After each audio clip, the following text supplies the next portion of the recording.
ස්වාමින් වහන්සේ, මෙහෙණින් වහන්සේ, ආදරණීය දරු දැරියනි. මූලික පිරිවෙනේ තුන්වන ශ්‍රේණියට අදාළ විද්‍යාව පාඩම් මාලාවේ තුන්වෙනි විද්‍යාව පාඩම පරිසරයේ ගතික ස්වභාවය කියන මාතෘකාව අපි මේ වන විට සාකච්ඡා කරමින් ඉන්නවා. පරිච්ඡේද ගණනාවක් ඔස්සේ මේ වන විට අපි මේ පරිසරයේ ගතික ස්වභාවය කියන්නේ මොකක්ද කියලා තේරුම් ගන්න උත්සාහ කෙරුවා.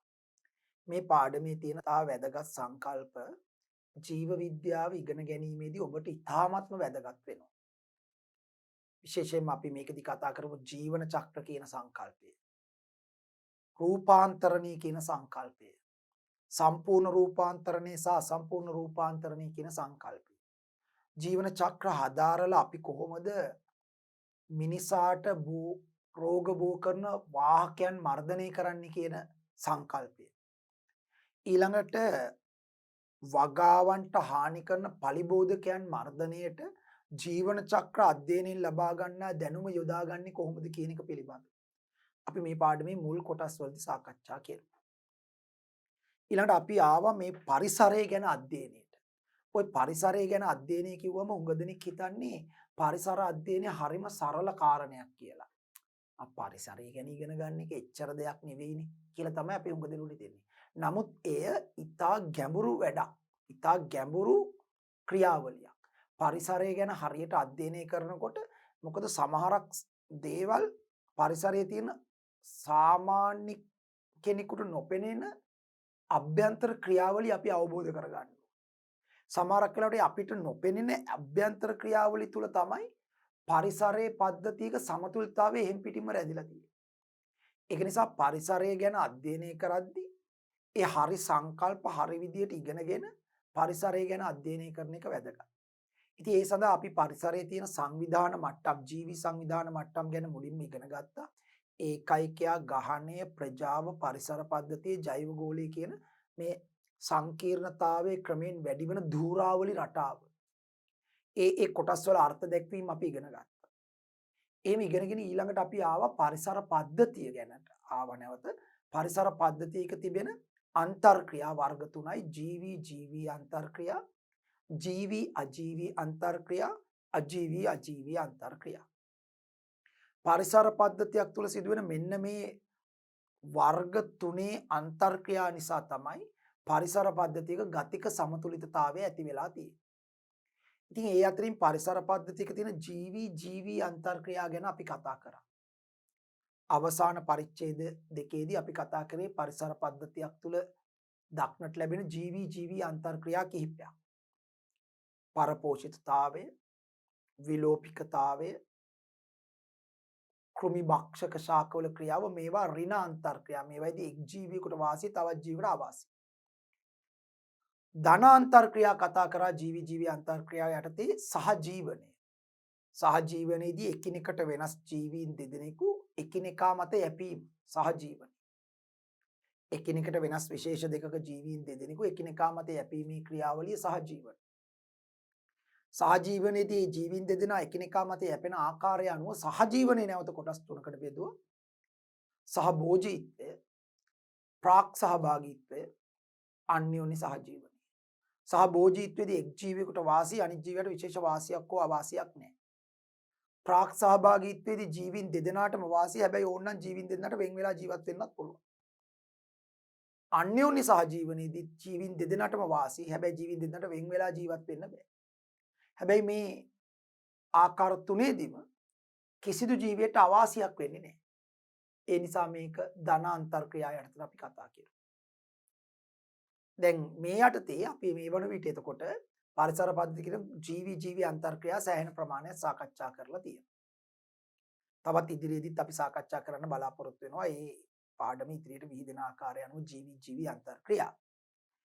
අපි අද කතා කරන්න හදන්නේ නැත්නම් මේ පරිච්ඡේදයේදී කතා කරන්න හදන්නේ පරිසර පද්ධතියක පවතින අජීවී සාධක ගැන. අපි කියවා පරිසර පද්ධතියක් කියන්නේ යම් ප්‍රදේශයක ජීවත් වන ජීවි ප්‍රජාවත් එම ජීවි ප්‍රජාව අන්තර්ක්‍රියා කරන අජීවී පරිසරයත් එක්වගත් කල තමයි පරිසර පද්ධතිය. එස අපි ලිව්වා ඔබ වහන්සේලාට මතක ඇති මේ දරුවන්ට මතක ඇති පරිසර පද්ධතිය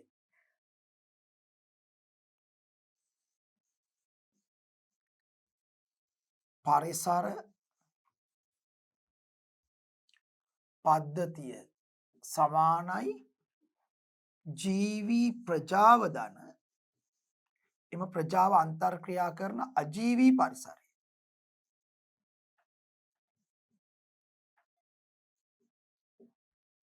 පරිසර පද්ධතිය සමානයි ජීවී ප්‍රජාව දාන එම ප්‍රජාව අන්තර්ක්‍රියා කරන අජීවී පරිසරය. පරිසර පද්ධතිය. ඒතර පරිසර පද්ධතියක ප්‍රජාව තමයි ජීවී සංඝටකය. අජීවී පරිසරය. මේ අජීවී පරිසරය රැකගත්තේ නැත්නම් මේ ජීවී ප්‍රජාවට හානි වෙනවා. ඒ නිසා අපි මෙතනදී දැන් පරිසර පද්ධති සංරක්ෂණය ඉකෝසිස්ටම් කන්සර්වේෂන් වලදී හරි. එතකොට අපි එතනදී පරිසර පද්ධති සංරක්ෂණයේදී පරිසර පද්ධතික ප්‍රජාව රකින්නවා වගේම ඒ පරිසර පද්ධති ප්‍රජාවේ ජීවීන් අන්තර්ක්‍රියා කරන අජීවී පරිසරය ගැන දැනගෙන ඉන්න ඕනේ. ඒස අපි මෙන්න මේක ගැන තමයි හදාරන්නට හදන්නේ. අජීවී පරිසරය. පරිසර පද්ධතියකට අයත් අජීවී පරිසරයට ප්‍රධාන කොටස් කිහිපයක් අයිති වෙනවා. එකක් තමයි පස. ඒ පරිසර පද්ධතියේ ජීවීන් අන්තර්ක්‍රියා කරන පස. අනික තමයි වාතය හෙවත් වායුගෝලය. ඒ පරිසර පද්ධතියේ ජීවීන් අන්තර්ක්‍රියා කරන වායුගෝලය. අනික තමයි ජලය. ඒ පරිසර පද්ධතියේ ජීවීන් අන්තර්ක්‍රියාවේ යෙදෙන ජලය. ජල ප්‍රභව ඊට පස්සේ උෂ්ණත්වය, ආලෝකය, සුළං මේ වගේ ඒවා. ඒතර අපි මේ එකින් එක බලමු. මේ එක එක අජෛව සාධක මගින් පරිසර පද්ධතියකේ ජීවී ප්‍රජාවට තියෙන බලපෑම මොකක්ද? පසෙන්, වාතයෙන්, ජලයෙන්, උෂ්ණත්වයෙන්, කිරුවෙලියෙන්, සුළං මගින් මේ ප්‍රජාවේ ජීවීන්ට තියෙන ප්‍රයෝජන මොනවද? එහෙම ප්‍රයෝජනයක් නැත්තම් මේවත් බලපාන විදියක් නැහැනේ.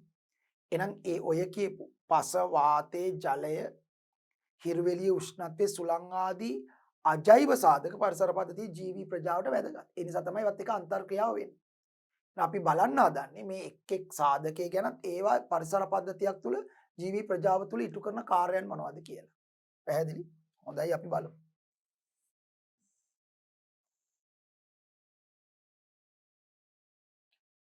ස්වභාවික පරිසරයක පැවැත්ම කෙරෙහි බලපාන අජෛව සාධක.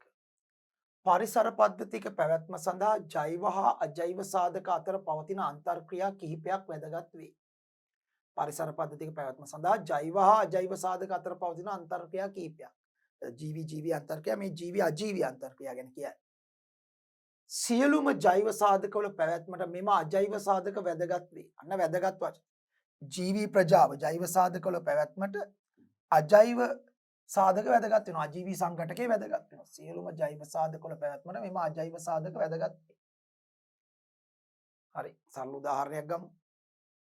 පරිසර පද්ධතියේ වායුගෝලයේ තියෙන ඔක්සිජන් හරියට නැති වුණොත් අර පරිසර පද්ධතියේ ප්‍රජාවින් එක ජීවිතවත් ජීවත් වෙන්න හම්බෙන්නේ නැහැ නේ. මැරෙනවානේ. ශ්වසනය කරගන්න බැරුව. ඒතර ඔක්සිජන් කියන්නේ අජීවී පරිසරයේ සංඝටකයක්. හැබැයි ඒක ජීවී පැවැත්මට වැදගත්. පැහැදිලි? අජෛව සාධක කිහිපයක් පහක් දක්වා ඇත. වාතය, ජලය, ආලෝකය, උෂ්ණත්වය, පස. ඒ වගේම මේ වාතයේ කැළඹීම නිසාට ගන්න සුළං. ඒකත් අජීව පරිසරයේ සංඝටකයක් හැටියට අපිට ගන්න පුළුවන්. හොඳයි. මුලින්ම අපි වාතය ගත්තොත්. දැන් වාතය කියන්නේ පරිසර පද්ධතියක තියෙන වැදගත් අජෛව සංඝටකයක්. වාතය. ඔබ දන්නවා පරිසර පද්ධතියේ ජීවී නිරන්තරයෙන් ඒ පරිසරයේ ජීවීන් කියවම ශාක, සතුන්, සුදු ජීවීන් කණ්ඩායම් තුනම ඒ පරිසර පද්ධතියේ වායුගෝලයත් එක්ක නිරන්තර අන්තර්ක්‍රියාවක යෙදෙන. අපි ගමුකෝ සිංහරාජ පරිසර පද්ධතිය. සිංහරාජ පරිසර පද්ධතියේ එකිනෙකට ශාක අතිවිශාල ප්‍රමාණයක් තියෙනවා. සතුන් අතිවිශාල ප්‍රමාණයක් ඉන්නවා. ශුද්‍ර ජීවීනුත් මහා විශාල සංඛ්‍යාවක් ඉන්නවා. මේගොල්ලෝ නිරන්තරයෙන් සිංහරාජ පරිසර පද්ධතියේ වායුගෝලයත් එක්ක අන්තර්ක්‍රියා කරනවා. දැන් අපි දන්නවා සාමාන්‍යයෙන් වායුගෝලයේ සංයුතිය ගත්තම සාමාන්‍යයෙන් අපේ වායුගෝලයේ සංයුතිය නයිට්‍රජන් වායුව N2 වායුව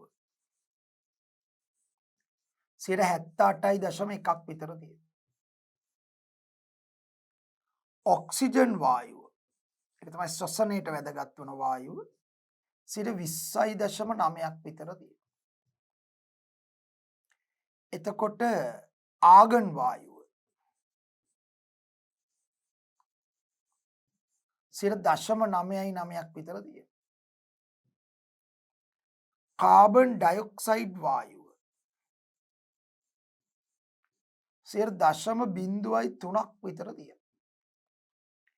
ඊළඟට ජල වාෂ්ප එක වෙනස් වන සුළු ප්‍රතිශත වලින් තියෙනවා. දැන් ආර්ද්‍රතාවය කියන්නේ වායුගෝලීය ජල වාෂ්ප. ආර්ද්‍රතාවය වැඩි දවස් වලට වායුගෝලීය ජල වාෂ්ප ප්‍රතිශතය වැඩි. ආර්ද්‍රතාවය අඩු දවස් වලට වායුගෝලීය ජල වාෂ්ප ප්‍රතිශතය අඩුයි. නමුත් අනික් ඒවා මේ ප්‍රතිශත වලින් තියෙනවා.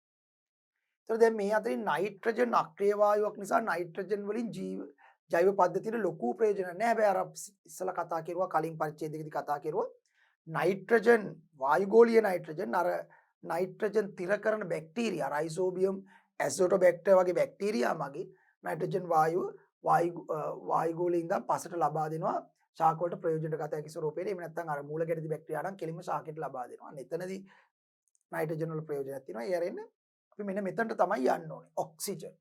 අපි දන්නවා පරිසර පද්ධතිය කියන සියලුම ජීවීන්ගේ ශ්වසනයට ඔක්සිජන් වැදගත් වෙනවා. එතකොට ඒක වායුගෝලයේ සංඝටකය. පරිසර පද්ධතියේ තියෙන වායු සංඝටකය. අජෛව පද්ධතියේ අජෛව කොටසේ එක සංඝටකයක්. හැබැයි මේක ජීවීන්ගේ පැවැත්මට පරිසර පද්ධතියේ ප්‍රජාවේ ජීවීන්ගේ පැවැත්මට අත්‍යවශ්‍යයි. ශාක සතුන් මෙන්ම ශුද්‍ර ජීවීන් ශ්වසනයේදී මේ ඔක්සිජන් වායු ප්‍රයෝජනට ගන්නවා. දැන් අපි ගත්තොත් මේ භෞමික ජීවීන්, ඒ කියන්නේ ගොඩබිම ජීවත් වන ජීවීන් වායුගෝලයෙන් තමයි මේ ඔක්සිජන් ගන්න මේ තියෙන වායුගෝලය. බොහෝමයක් ජලජ ජීවී, බොහෝමයක් ජල ජීවී ජලයේ දිය වූ ඔක්සිජන්. එතකොට ජලයේ ඔක්සිජන් දිය වෙන්නේ කොහෙද? වායුගෝලයේ ඔක්සිජන් තමයි ජලයේ දිය වෙන්නේ. වායුගෝලයේ ඔක්සිජන් තමයි ජලයේ දිය වෙන්නේ.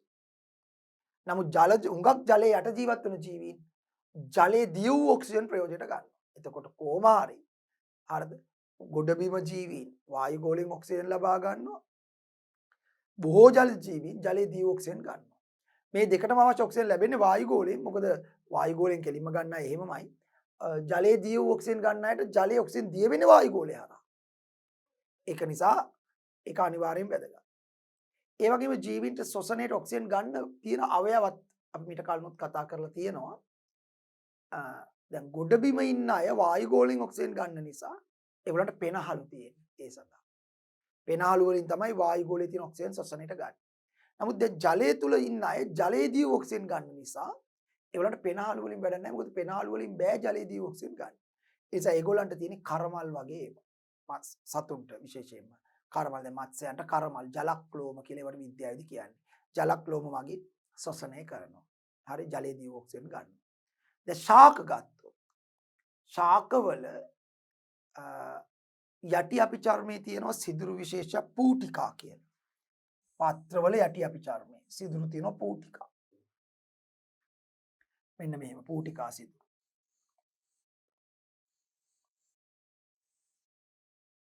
ශාක පාත්‍රයක යටි අපිචර්මයේ අන්වීක්ෂණ පරීක්ෂා කරුවොත් අපිට මෙහෙම පේනවා.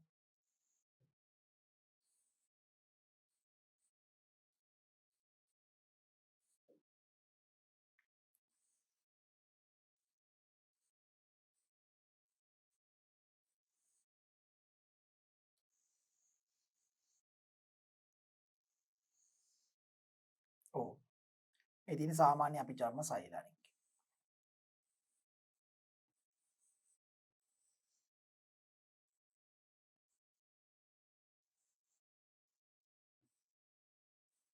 ඔන්න ඔය විදිහට.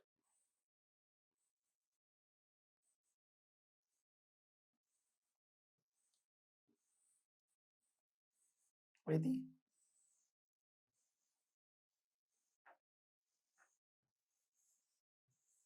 මේ සාමාන්‍ය අපිචර්ම සෛල මේ වටේට පවා දින්නේ. ඔය විදිහට. මෙන්න මේවා තමයි පූටිකා. මේ අතර තියෙන බෝංචි ඇට හැඩට තියෙන පූටිකා පාලක සෛල කියලා මේවට කියන්නේ ගාඩ් සෙල්. හරි. පූටිකා පාලක සෛල තමයි මේ බෝංචි ඇට හැඩයට තියෙන්නේ. ඒ දෙක මැද තියෙන මෙන්න මේ සිදුර තමයි පූටිකා.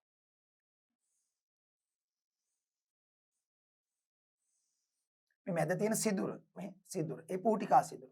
දැන් ওই පූටිකා සිදුරු හරහා වායුගෝලයේ තියෙන ඔක්සිජන් පත්‍ර අභ්‍යන්තරයට ගන්නවා. පත්‍ර අභ්‍යන්තරයට ගන්නවා. එතකොට ආයෙස පත්‍රවලනේ කඳන් වල තියෙන සෛල කොහොමද ශෝෂණය කරන්නේ?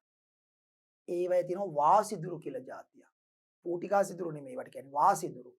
වායුව මාරුවට. ඒගොල්ලෝ වාසිදුරු හරහා කඳේ සෛල වලට ඔක්සිජන් ගන්නවා. මුල් වලක් තියෙන.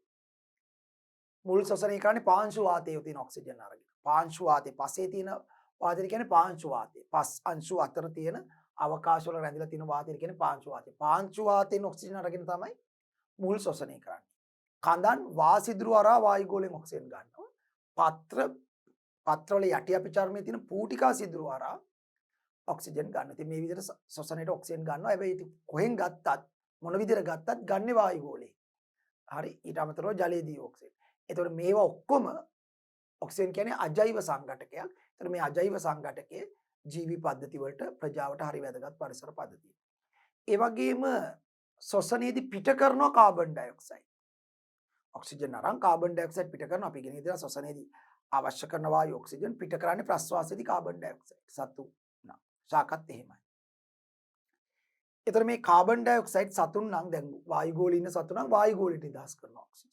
කාබන් ඩයොක්සයිඩ් වායුගෝලයට නිදහස් කරනවා.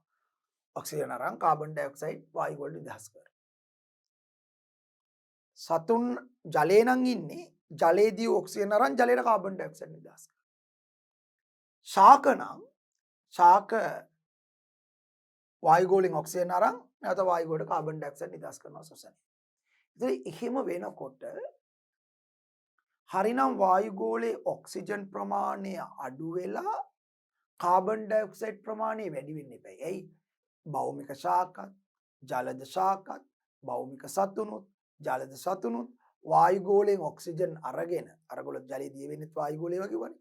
වායුගෝලයෙන් ඔක්සිජන් අරගෙන නැවත කාබන් ඩයොක්සයිඩ් වායුගෝලයට පිට කරනවා නම් ඉතින් එන්න වායුගෝලයේ තියෙන මේ ඔක්සිජන් 20.9 අඩු වෙලා මේක වැඩි වෙන්න ඉබේ නෑ. ඒක වෙන්නේ නැහැ. ඒක අනිත් පැත්තට බැලන්ස් කරන්න ගතික ස්වභාවය මට මේ පෙන්න ගන්න ඕනේ.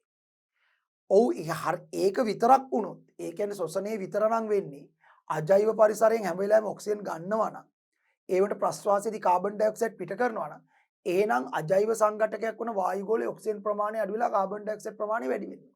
නමුත් එහෙම වෙන්නේ නැහැ.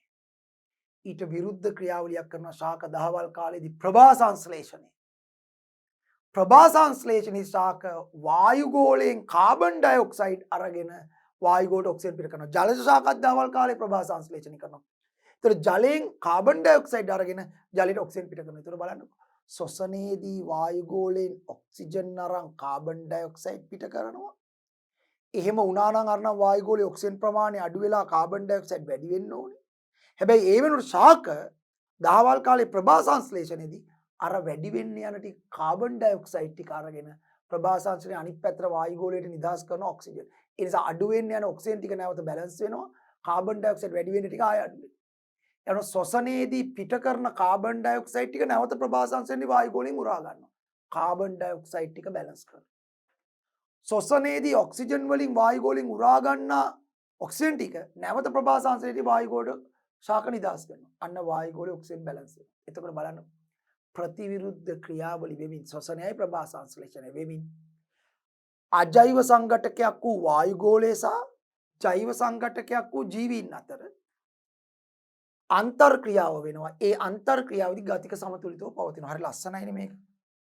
බලන්නකෝ. මෙහෙම පෙන්වන්න පුළුවන් නේ ඕක. මේ ඉන්නේ ජීවි. ජීවි සංඝටක. මේ තියෙන වායුගෝලය. අජෛව සංඝටක. හරි එතකොට මේකේ තියෙන ඔක්සිජන්. මේ තියෙන කාබන් ඩයොක්සයිඩ්. ඔක්සිජන් 20.9යි.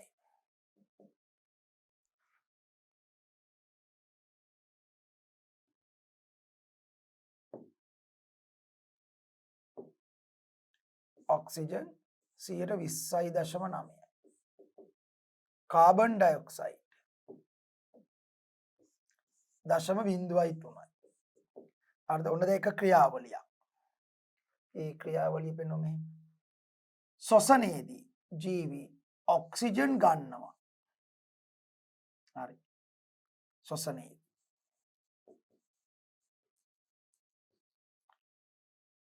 කාබන් ඩයොක්සයිඩ් පිට කරනවා වායු ගෝලයට. ඒත් ශ්වසනය. ඒතර මේක විතරක් වුණා නම් ඔක්සිජන් ගන්නකොට මේ ඔක්සිජන් අඩු වෙන්න ඕනේ. කාබන් ඩයොක්සයිඩ් පිට කරන කාබන් ඩයොක්සයිඩ් වැඩි වෙනවා. මෙහෙම වෙලා අසමතුලිත වෙනවා. මේක වෙන්නේ නැහැ. හරි. ඔන්න බලන්න. අනික් ක්‍රියාවලියේ මොකද්ද? ප්‍රභා සංශ්ලේෂණය. ශාක කාබන් ඩයොක්සයිඩ් ගන්නවා මේ ප්‍රභා සංශ්ලේෂණය.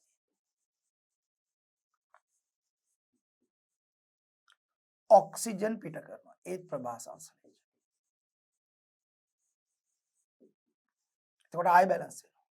එතකොට ශ්වසනයේදී ජීවීන් ගන්න ඔක්සිජන් ටික ශාක ප්‍රභා සංශ්ලේෂණයෙන් නැවත වායු ගෝලයට දෙනවා. නිසා වායු ගෝලයේ ඔක්සිජන් අඩු වෙන්නෙත් නැහැ වැඩි වෙන්නෙත් නැහැ ගතික සමතුලිතව පවතිනවා. ප්‍රභා සංශ්ලේෂණයේදී ශාක වායු ගෝලයෙන් ගන්න කාබන් ඩයොක්සයිඩ් ටික නැවත ජීවීන් ශ්වසනයේදී වායු ගෝලයට දෙනවා. ඒ නිසා වායු ගෝලයේ ඔක්සිජන් වැඩි වෙන්නෙත් නැහැ කාබන් ඩයොක්සයිඩ් වැඩි වෙන්නේ නැහැ. ප්‍රතිවිරුද්ධ ක්‍රියාවලිය වෙනවා ගතික ස්වභාවයක් තියෙනවා වෙනස් වෙන සුළු ස්වභාවයක්. හැබැයි පද්ධතිය සමතුලිතව පවතී. අන්න පරිසරයේ ගතික ස්වභාවය. පැහැදිලි?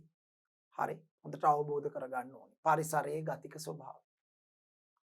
ඒතර මේක තමයි අපි තේරුම් ගත යුතු කාරණේ. ගතික ස්වභාවය කියන්නේ ප්‍රතිවිරුද්ධ ක්‍රියාවලිය වෙනවා. නමුත් ශ්වසනයේදී සිදු කරන වායු ගෝලයේ වායුන්ගේ අසමතුලිතතාවය ප්‍රභා සංශ්ලේෂණය අනිත් පැත්තට බැලන්ස් කරලා තියාගන්න. එතකොට අපි ප්‍රභා සංශ්ලේෂණය අපි දැන් කරන වැඩ බලන්නකො දැන් මිනිහා මෙච්චර මේක දැනගෙනත් මිනිහා මොකද කරන්නේ? ලෝකයේ තියෙන වනාන්තර ටික විනාශ කරනවා. වනාන්තර ටික එලි කර කර ඒවා විවිධ තමන්ගේ වෙනත් අවශ්‍යතාවලට නිවාස ඉදි කරගන්න, ගම්මාන ඉදි කරගන්න, මහා මාර්ග ඉදි කරන්න, වෙනත් කර්මාන්තල ඉදි කරන්න මේ වනාන්තර එලිපෙලි කරන අද වන විට ලෝකයේ තියෙන වනාන්තර ප්‍රමාණය වේගෙන් අඩු වෙමින් පවතිනවා. ලංකාවේ ශීඝ්‍ර වශයෙන් අපේ වනාන්තර ප්‍රතිශතය අඩු වෙගෙන ගිහිලා තියෙනවා. පසුගිය වසර 50 තුල. ඉතින් ඒකෙදි මොකද වෙන්නේ? වනාන්තර අඩු වෙනවා කියන්නේ ප්‍රභා සංශ්ලේෂණ ක්‍රියාවලියට බලපෑම. මොකද ප්‍රභා සංශ්ලේෂණ කියන්නේ ශාක විතරනේ. ඒතර ලෝකේ ශාක ඝනත්වය අඩු කරනවායි කියන්නේ මේ ක්‍රියාවලිය අසමතුලිතයි. ඒතර දැන් මේ ප්‍රභා සංශ්ලේෂණය අඩු වෙනකොට මොකද වෙන්නේ? අර ශ්වසනයේදී ගන්න ඔක්සිජන් ටික ප්‍රභා සංශ්ලේෂණය ආයි වායු ගෝලෙට දුන්නේ. ඒක ප්‍රභා සංශ්ලේෂණය අඩු වෙනවා කියන්නේ වායු ගෝලයට එන ඔක්සිජන් ප්‍රමාණය අඩු වෙනවා. එතකොට නමුත් ශ්වසනය කරන ප්‍රමාණය එහෙමම තියෙනවනේ. අන්න වායු ගෝලයේ ඔක්සිජන් අඩු වෙන්න ගන්නවා. හුස්ම ගැනීමේ අපහසුතාව. ඊළඟට ශ්වසනයේදී පිට කරන කාබන් ඩයොක්සයිඩ් නැවත වායු ගෝලයේ ගත්තේ ප්‍රභා සංශ්ලේෂණය. ඒතර මේක අඩු වෙනවයි කියන්නේ ප්‍රභා සංශ්ලේෂණය අඩු වෙනවයි කියන්නේ වායු ගෝලයෙන් ඔක්සිජන් ගන්න ප්‍රමාණය අඩු වෙනවා. ඒ වුණට වෙනදා වගේම ශ්වසනයෙන් වායු ගෝලය ඔක්සිජන් පිට කරනවා. ඒ නිසා මේ වුණට වායු ගෝලයේ කාබන් ඩයොක්සයිඩ් ඔක්සිජන් මේ සමාන කාබන් ඩයොක්සයිඩ් ප්‍රභා සංශ්ලේෂණය කාබන් ඩයොක්සයිඩ් ගන්නවා. ශ්වසනයේදී කාබන් ඩයොක්සයිඩ් පිට කරනවා. එතකොට ප්‍රභා සංශ්ලේෂණයට හානි වෙනවයි කියන්නේ කාබන් ඩයොක්සයිඩ් වායු ගෝලයෙන් ගන්න ප්‍රමාණය අඩු වෙනවා. ඒ නමුත් වෙනදා වගේම ජීවීන් ශ්වසනයේදී කාබන් ඩයොක්සයිඩ් වායු ගෝලෙ පිට කරනවා. ඒතර පිට කරන ප්‍රමාණය වැඩි ගන්න ප්‍රමාණය අඩුයි. ඒ නිසා එන්න පෞගිය අවුරුදු 54 වායු ගෝලයේ කාබන් ඩයොක්සයිඩ් ප්‍රමාණය වැඩි වෙලා. කාබන් ඩයොක්සයිඩ් කියන්නේ තාපය රඳවා ගන්නා වායුවක්. ඒ නිසා මේක වැඩි වුණාම වෙන දේ තමයි මොකක්ද? වායු ගෝලයේ තාපය රැඳිලා උණුසුම වැඩි වෙලා මුළු පෘථිවි ගෝලයේම උණුසුම වැඩි වෙලා තියෙනවා. අපි ඒකට කියනවා හරිතාගාර ආචරණය. අන්න දැක්කද පරිසර සමතුලිතතාවයේ බිඳ වැටලාද තියෙන්නේ. මොකද මිනිහා මේ ප්‍රතිවිරුද්ධ ක්‍රියාවලිය දෙකෙන් එකකට හානි කරනවා. ශාක ගස් කපක. ඒතර අනික් ක්‍රියාවලිය බැලන්ස් කරන්න බැරි වෙනවා මේ ක්‍රියාවලිය. මුළු සමස්ත පරිසර පද්ධතියෙන් බිඳ වැටෙමින් පවතී. මේක තමයි තේරුම. ඒක නිසායි අපි මේ කියන්නේ හැම වෙලාවෙම පරිසර සංරක්ෂණය කරනම් පරිසර සංරක්ෂණයේ පරිසරයේ ගතක සමතුලිතතාවය ගැන හොඳ අවබෝධයකින් ඉන්න ඕනේ. ඒකට තමයි තේරෙන්නේ මෙතන තියෙන බැලන්ස් එකක් මේක එක දෙයකට හරි හානියක් කරුවොත් අනික් ඒව ඔක්කොම කඩාගෙන වැටෙනවා. පැහැදිලි? හරි. හොඳයි අපි බලමු එහෙමනම් වාතය ගැන. අජෛව සාධකයක් වන වාතය.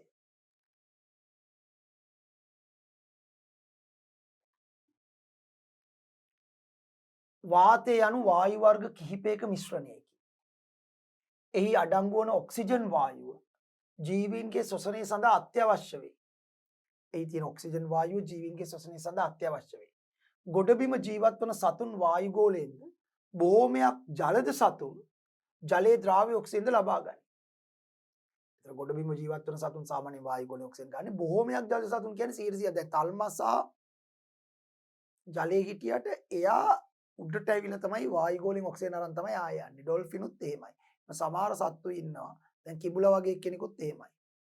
කිඹුලා යනකොට ජලයේ හිටියට එයා ගොඩමත් ඉන්නවා. ජලයේ හිටියට අර නාස්පුඩු ඉහළට උස්සගෙන තමයි යන්නේ. ඒ කියන්නේ ශ්වසනය කරන්නේ වායුගෝලයෙන්. බොහෝමයක් ඒ වුණාට ජලජ සතුන් ජලයේ ද්‍රාව්‍ය ඔක්සිජන් දැන් මත්ස්‍ය වගේ අය අනිවාර්යෙන් ජලයේ ද්‍රාව්‍ය ඔක්සිජන් තමයි ශ්වසනයට ගන්න. ගොඩබිම ජීවත් වන සතුන් වායුගෝලයෙන්ද බොහෝමයක් ජලජ සතුන් ජලයේ ද්‍රාව්‍ය ඔක්සිජන් ලබා ගනී. මිනිසා ඇතුළු ගොඩබිම වෙසෙන බොහෝ සතුන්ට මේ සඳහා පෙනහැලි පිහිට ඇත.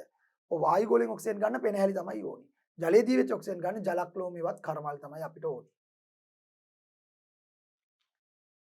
ජලයේ ජීවත් වන මත්ස්‍යයන්ට කරමල් පිහිට ඇත. ජීවීන් ශ්වසනයේදී ඵලයක් ලෙස කාබන් ඩයොක්සයිඩ් පිට කරයි.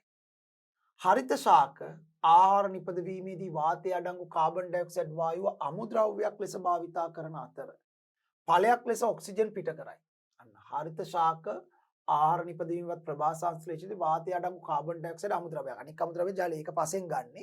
මේක වායුගෝලයෙන් ගන්නෙ. කාබන් ඩයොක්සයිඩ් අමුද්‍රව්‍යයක් ලෙස භාවිතා කරන අතර ඵලයක් ලෙස ඔක්සිජන් පිට කරයි. වායුගෝලයේ මෙලෙස වායු චක්‍රීකරණය වෙමින් එහි සංයුතිය නියතව පවත්වා ගනී. අර මම කියපු එක.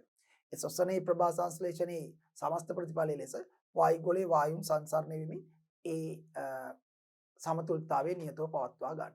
හොඳයි. එතකොට මේ තියෙන්නේ අර ශාක පත්‍රයක යටි අපිචර්මය ආලෝකාන්වීක්ෂයෙන් බැලුවම ඒකේ පූටිකා පේන හැටි. මේ තියෙන්නේ සාමාන්‍ය අපිචර්ම සෛල. මේ පේන්නේ සාමාන්‍ය අපිචර්ම සෛල. මේ පේන්නේ පූටිකා පාලක සෛල බෝංචි ඇට හැඩයට. මේ තියෙන සිදුර තමයි පූටිකා. මේ සිදුර තමයි පූටිකා. මේ තියෙන මෙතන සිදුර. ඒ පූටිකා සිදුර. ඒ වාරා තමයි ශාකපත්‍ර දහවල් කාලයේදී ප්‍රධාන වශයෙන් ශ්වසනයට වඩා වේගයෙන් වෙන්නේ ප්‍රභා සංශ්ලේෂණය. දහවල් කාලේ හිරු එළිය තියෙන්නේ කොටනේ ප්‍රභා සංශ්ලේෂණය වෙන්නේ. දහවල් කාලයේදී මේ පත්‍රවල ශ්වසනය වෙනවා. ශ්වසනයට වඩා වේගයෙන් වෙන්නේ ප්‍රභා සංශ්ලේෂණය. ඒතකොට සමස්තයක් ලෙස ප්‍රභා සංශ්ලේෂණය වෙනවා කියලා ගන්න පුළුවන්. වායුගෝලයෙන් කාබන් ඩයොක්සයිඩ් අරගෙන ඔක්සිජන් පිට කරනවා ප්‍රභා සංශ්ලේෂණය. ප්‍රභා සංශ්ලේෂණයේදී. හැබැයි රාත්‍රියට ප්‍රභා සංශ්ලේෂණයක් නැහැ. එතකොට වෙන්නේ ශ්වසනය විතරයි. ඒක රාත්‍රියේ මේ පූටිකා සිදුරු හරහා ඔක්සිජන් අරගෙන කාබන් ඩයොක්සයිඩ් පිට කරනවා. දහවල් කාලේ අර කරන ප්‍රභා සංශ්ලේෂණයෙන් බැලන්ස් කරලා තියාගන්නවා වායුගෝලයේ තත්ත්වය. දැන් ඒ කියන්නේ රැයට ප්‍රභා සංශ්ලේෂණයක් නැහැ. එතකොට කවුරු හරි අහන්න පුළුවන් සර් රැයට ප්‍රභා සංශ්ලේෂණය නැත්තම් රැයට වායුගෝලයේ වායු අසමතුලිත වෙන්නේ නැහැ. එහෙම වෙන්නේ නැහැ. මොකද දහවල් කාලේ ලෝකයේ තියෙන ශාක අතිවිශාල ප්‍රමාණයක් තියෙන නිසා ඒගොල්ලෝ ප්‍රභා සංශ්ලේෂණයෙන් වායුගෝලයට නිදහස් කරන ඔක්සිජන් ප්‍රමාණය වායුගෝලයෙන් ගන්න කාබන් ඩයොක්සයිඩ් ප්‍රමාණයයි සතුන් අනිත් පැත්තට කරන එකෙන් බැලන්ස් කරන්න පුළුවන්. පැහැදිලිද?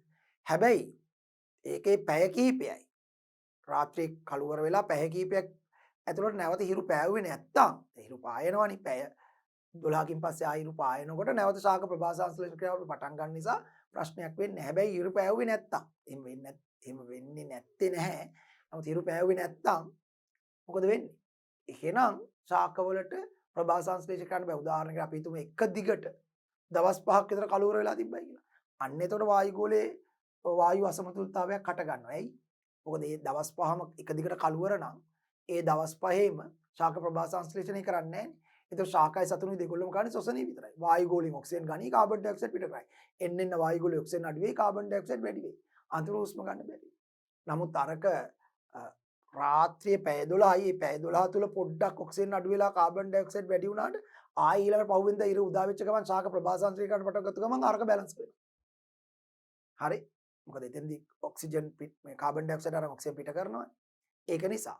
ඉතින් කෙසේ වෙතත් රාත්‍රී කාලයට ශාකයි සතුනුයි දෙගොල්ලම කන්නේ ශ්වසනය විතරයි.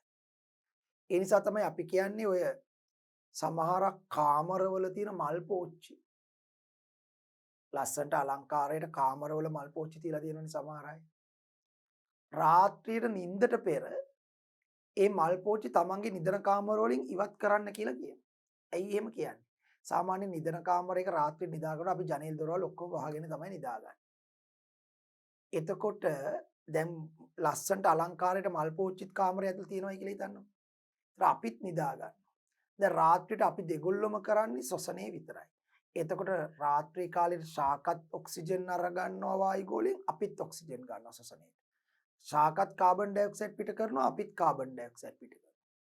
ඒක කාමරය ඇතුලේ දොරවල් ඔක්කොමත් වහලා ජනේල් ඔක්කොමත් වහලා නම් පොඩි වායු ප්‍රමාණයක් තමයි තියෙන්නේ. එතකොට මේ ශාකයි අපි දෙගොල්ලොම ඔක්සිජන් අරන් කාබන් ඩයොක්සයිඩ් පිට කරන්න ගත්තම ඒ කාමරය තුල ඔක්සිජන් සාන්ද්‍රණය අඩු වෙලා කාබන් ඩයොක්සයිඩ් සාන්ද්‍රණය වැඩි වෙලා අර නිදාගෙන ඉන්න පුද්ගලයන්ට ශ්වසන අපහසුතාව ඇති වෙන්න පුළුවන්. අන්න ඒ නිසා විද්‍යාත්මක එක් කරුණක් හැටියට අපි කියනවා එම කාමරවල අලංකාරයට තියලා තියෙන මල් පෝච්චිය රාත්‍රියේදී නිදන කාමරයෙන් ඉවත් කරන්න කියලා. දහවල් කාලේට ප්‍රශ්නයක් නැහැ. ඇයි? දහවල් කාලේට මල් පෝච්චිය තියාගෙන කාමරේ දොර වහගෙන නිදාගත්තත් කමක් නැහැ. ඇයි? මොකද දහවල්ට ශාක ප්‍රභා සංශ්ලේෂණය කරනකොට කාබන් ඩයොක්සයිඩ් අරන් වායු වලට ඔක්සිජන් දෙනවා. ඒ ඔක්සිජන් අපි ගන්නවා ශ්වසනයේට කාබන් ඩයොක්සයිඩ් පිට කරනවා. ඒ කාබන් ඩයොක්සයිඩ් ශාක ගන්නවා ප්‍රභා සංශ්ලේෂණයට එයා ඔක්සිජන් පිට කරනවා. අපි ඒවනවද ශ්වසනයට ගන්නවා අපි කාබන්. එයා පිට කරන එක අපි ගන්නවා අපි පිට කරන එක එයා ගන්නවා. ලස්සන සමතුලිතතාවයක් එතන තියෙනවා. පැහැදිලි? හරි. එවනම් ශාක පත්‍රවල යටිපැත්තේ පූටිකා නමින් හැඳින්වෙන ඉතා කුඩා සිදුරු වර්ගයක් ඇත. යටි අපිචාරමේ තියෙන උඩ පැත්තේ අඩුයි. නැති තරමයි. අඩුයි. මේ සිදුරු හරහා ශාකය තුළට ශ්වසනයට අවශ්‍ය ඔක්සිජන් වායුව ලබා ගැනීමත් ප්‍රභා සංශ්ලේෂණයට අවශ්‍ය කාබන් ඩයොක්සයිඩ් ලබා ගැනීමත් සිදුවේ. හරි. එතකොට මේ පූටිකා කියන සිදුරු හරහා ශ්වසනයට අවශ්‍ය ඔක්සිජන් ගන්නවා ශ්වසනයේදී එතන කාබන් ඩයොක්සයිඩ් පිට කරනවා රාත්‍රියට. දහවලට ශාක පත්‍රවල ප්‍රභා සංශ්ලේෂණ කාර්යක්ෂමතාවය වැඩි නිසා ප්‍රභා සංශ්ලේෂණයට කාබන් ඩයොක්සයිඩ් ගන්නවා ප්‍රභා සංශ්ලේෂණයෙන් හැදෙන ඔක්සිජන් පිට කරනවා. මේ සිදුරු හරහා ශාකය තුළට ශ්වසනයට අවශ්‍ය ඔක්සිජන් වායුව ලබා ගැනීමත් ප්‍රභා සංශ්ලේෂණයට අවශ්‍ය කාබන් ඩයොක්සයිඩ් වායුව ලබා ගැනීම සිදුවේ. ශාකයේ මුල් වලට අවශ්‍ය ඔක්සිජන් 5 අංශු අතරේ ඇති වාතයෙන් ඉවත් පාංශු වාතයෙන් ලබා ගැනීම. මම කිව්වා මුල් වලට අවශ්‍ය ඔක්සිජන් ගන්නේ සාමාන්‍ය වායු ගෝලයෙන් නෙවෙයි. ඒ මොකද පසේ තියෙන වායුවේ සංයුතිය ඒකට කියනවා පාංශු වාතයේ සංයුතිය සාමාන්‍ය වායු ගෝලයේ සංයුතියට වඩා පොඩ්ඩක් වෙනස්. පාංශු වාතය කියන්නේ පසේ පස් අංශු අතර තියෙන හිස් අවකාශවල රැඳී පවතින වාතය. පාංශු වාතය. පාංශු වාතයේ සංයුතිය සාමාන්‍ය ගොඩබිම වායු ගෝලයේ සංයුතියට වඩා චුට්ටක් වෙනස්. දැන් අර මම ලියපු ප්‍රතිශත නෙවෙයි පාංශු වාතයේ සංයුතිය. එතකොට ශාක මුල් පස තුලින් පැතිරලා තියෙන නිසා ශාක මුල් තමන්ගේ ශ්වසනයට අවශ්‍ය ඔක්සිජන් ගන්න අර පාංශු වාතය. පාංශු වාතය. ඒ සඳහා උන්ගේ තියෙන සිදුරු කුඩා සිදුරු වාසිදුරු ඒ වාසිදුරු හරහා තමයි ගන්නෙ. කඳ ගත්තොත් බොහෝ වෙලාවට ශාකවල කඳන් පොළොවට උඩින් නම් තියෙන්නේ. කඳ ශ්වසනය කරන්නේ වායු ගෝලයෙන් ඔක්සිජන් අරගෙන. ඒ සඳහා කඳේ තියෙනවා වාසිදුරු. මේ සිදුරු හරහා ශාකෙ තුළට ශ්වසනයට අවශ්‍ය ඔක්සිජන් වායු ලබා ගැනීමත් ප්‍රභා සංශ්ලේෂණ කාබන් ඩයොක්සයිඩ් වායු ලබා ගැනීමත් සිදුවේ. ශාකයේ මුල් වලට අවශ්‍ය ඔක්සිජන් 5 අංශු අතර ඇති වාතයෙන් ලබා ගැනීමත් පාංශු වාතයෙන් ලබා ගනී. වාතයේ චලනය වීමේදී සුළං ඇතිවේ. සුළඟද ශාකවල බීජ ව්‍යාප්තිය උත්සේදනයේ වැනි විවිධ ක්‍රියාවල කෙරෙහි බලපාන. දැන් සුළං කියන්නේ මෙහෙමයි. සුළං ඇතිවන ආකාරය පිළිබඳ ලස්සන විග්‍රහයක් තියෙනවා. සුළඟක් ඇති වෙන්නේ මෙහෙමයි. පරිසරයේ යම් ස්ථාන දෙකක උෂ්ණත්ව වෙනසක් වුණොත්. ඉතින් මෙහෙම ස්ථාන දෙකක් තියෙනවා. අපි මෙහෙම මෙතන එක ස්ථානයක් මෙතන තව ස්ථානයක්. දැන් මේ ස්ථානයේ උෂ්ණත්වය වැඩි වෙලා හරි මේ ස්ථානයේ උෂ්ණත්වය අඩුයි කියමුකෝ. මෙතන උෂ්ණත්වය අඩුයි. මෙතන උෂ්ණත්වය වැඩි. හරි. එතකොට වෙන්නේ මෙහෙමයි. මේ අඩු තැනට වඩා සාපේක්ෂව ගත්තම මේ වැඩි තැන උෂ්ණත්වය වැඩි වුණොත් වායු අංශු රත් වෙලා ප්‍රසාරණය වෙලා ඉහළ නගිනවා.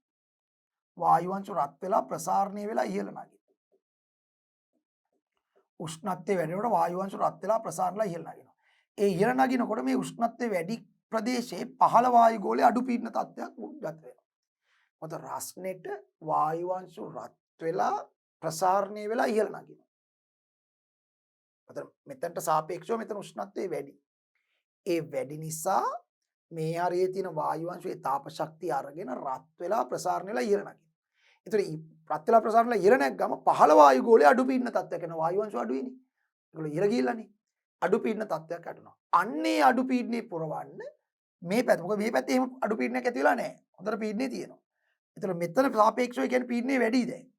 ඒ වැඩි තැන ඉඳන් අඩු තැනට අඩු පීඩනේ පුරවන්න වායු අංශු වේගෙන් ගලාගෙන යනවා. අන්න අපි කියනවා සුළං හම. මෙන්න මේකට තමයි කියන්නේ සුළං. ඒතර සුළං හමන්නේ උෂ්ණත්වය අඩු තැනක ඉඳන් වැඩි තැනකට හැම වෙලාවෙම.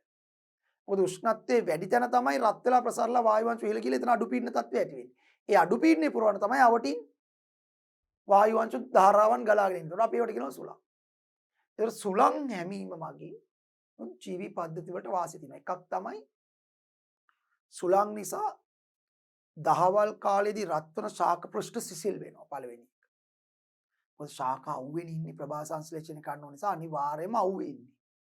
හැබැයි කවදාවත් කොච්චර අවුවේ හිටියත් ඔබ වහන්සේලා දරුවෝ දැකලා තියෙනවද මේ ගස් රත් වෙලා තියෙනවා?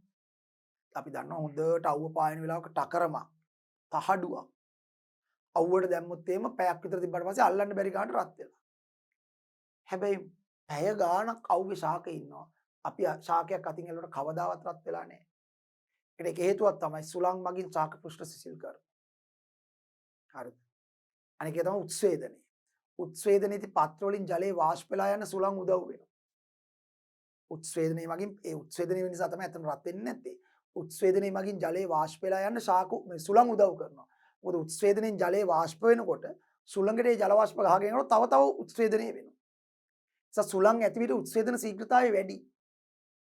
සුළං නැත්තම් මොකද වෙන්නේ? උත්සේදනයෙන් ශාක වලින් වාෂ්ප වෙන ජලයේ ශාකයවට රැඳිලා තියෙනවා. එතකොට ඇතුලේ තියෙන ශාකය ඇතුලේ තියෙන ජලයේ තව තවත් වාෂ්ප වෙන බාධාවක් පවනවා. මොකද එළියට ආපු අය ශාකේ වටා රැඳිලා තියෙනවා. නමුත් දැන් හුලං තියෙනවා නම් හොඳට සුළං වලට අර එළියට ආපු ජල වාෂ්ප ටික ගහගෙන යනවා. ඒවා හුලං එක ගහගෙන යනවා. එතකොට තව ඇතුලෙන් එන්න ලේසි. ඒවත් ඊළඟ හුලං පාරට ගහගෙන යනවා. තව ඇතුලෙන් එනවා. හොඳට උත්සේදනය වෙනවා සුළං තියෙන වෙලාවට. උත්සේදනය කියන්නේ ජලයේ වාෂ්ප වෙන එක ශාක වලින්. හරිද? සුළං නැත්තම් මොකද වෙන්නේ? මුලින්ම වාෂ්ප වෙලා එළියට ශාකයෙන් එළියට එන ජල වාෂ්ප ශාකය අසල රැඳිලා තියෙනවා. ඒතකොට ඒගොල්ලෝ රැඳිලා ඉන්නකොට අනික් කඩේ එළියට එන්න අමාරුයි. උත්සේදන ශීඝ්‍රතාවය අඩු වෙනවා සුළං අඩු නම්. සුළං වැඩි නම් උත්සේදන ශීඝ්‍රතාවය වැඩි. ඒතකොට ශාක වල උත්සේදනය කෙරෙහි සුළං වලින් බලපෑමක් තියෙනවා. අන්තර්ක්‍රියාවක් ජීවී අජීවී අන්තර්ක්‍රියාව. ඒ වගේම තමයි ශාක වලට තමන්ගේ බීජ සහ ඵල ව්‍යාප්ත කර ගැනීම ක්‍රමයක් තමයි සුළං. බීජ සහ ඵල තමන්ගෙන් ඈතට ව්‍යාප්ත කරගන්න. ගෙඩි ටිකයි ඇට ටිකයි තමන්ගෙන් ඈතට ව්‍යාප්ත කරන සමහර ශාක සුළං මගින් ව්‍යාප්ත කරනවා. දැන් උදාහරණයක් ඇටියට වරා, ගම්මාලු, හොර වගේ ශාකවල බීජ සහ ඵල ඈතට ව්‍යාප්ත වෙන සුළං මගින්. පුළුන් තව එකක්. සුළං මගින් ව්‍යාප්ත වෙන. සමහර ශාක පරාගණයට සුළඟ පාවිච්චි කරනවා. අර කෘමීන් මගින් නැතුව අපි මීට කලින් පරිච්ඡේදයේදී කතා කරන්නේ කෘමීන් මගින් ප්‍රාක්ෂාභාගීත්වයේදී කෘමියා මලට උදව්වක් කරලා දෙනවයි කියලා මලේ පරාග වෙන මලකට ගිහින් දෙනවා කියලා. සමහර ශාක කෘමියාව ගන්නෙ නැහැ. ඒකනේ කිව්වේ ප්‍රාක්ෂාභාගීත්වයේ ඕනේ සම්බන්ධය නැතු වුණත් දෙන්නට ජීවත් වෙන්න පුළුවන් කියලා. මලට ඒකට කෘමියාවම අවශ්‍ය නැහැ. සමහර ශාක සුළඟ මගින් යවනවා පරාග. මේ මලේ ඉඳලා ඊළඟ මලට පරාග යවනවා සුළඟදී. ඒතර පරාගණයට සුළඟ දායක වෙනවා. බීජ සහ ඵල ව්‍යාප්තියට සුළඟ දායක වෙනවා. උත්සේදනයේ සුළඟ දායක වෙනවා. මේ වගේ කාර්යයන් සඳහා සුළඟ දායක වෙනවා. හරි. ඒතර සුළුණුත් ඇත්තටම අජීවී පරිසරයේ වාතයේ තියෙන සංඝටකයක් උෂ්ණත්ව වෙනස් වීම නිසා විසරණය වීමෙන් තමයි සුළං හටගන්නේ. සුළඟ කියන්නේ ඇත්තටම වාතයේම ප්‍රතිඵලයක්. වාතයේ නැති තැනක කවදාවත් සුළං හටගන්නේ නැහැ. උදාහරණ අභ්‍යවකාශයේ සුළං නැහැ. ඒ අභ්‍යවකාශයේ වායු නැහැනේ. දැන් වායු තිබ්බොත් එපැයි පීඩනයේ වැඩි තැන ඉඳන් අඩු තැනට සුළං හමන. වායු ගෝලයක් නැති ග්‍රහ ලෝකයක් ගත්තොත් ඒකේ සුළං හමන්න විදියක් නැහැ. කොච්චර උෂ්ණත්ව වෙනස් වීම තිබ්බත්. පැහැදිලි? උදාහරණයක් හඳ. දැන් හඳේ වායු ගෝලයක් නැහැ.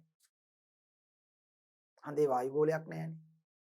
ඒ නිසා හඳේ කොයිතරම් උෂ්ණත්වයේ වැඩි තැන් අඩු තැන් තිබ්බත් සුළං හමන්න විදියක් නැහැ.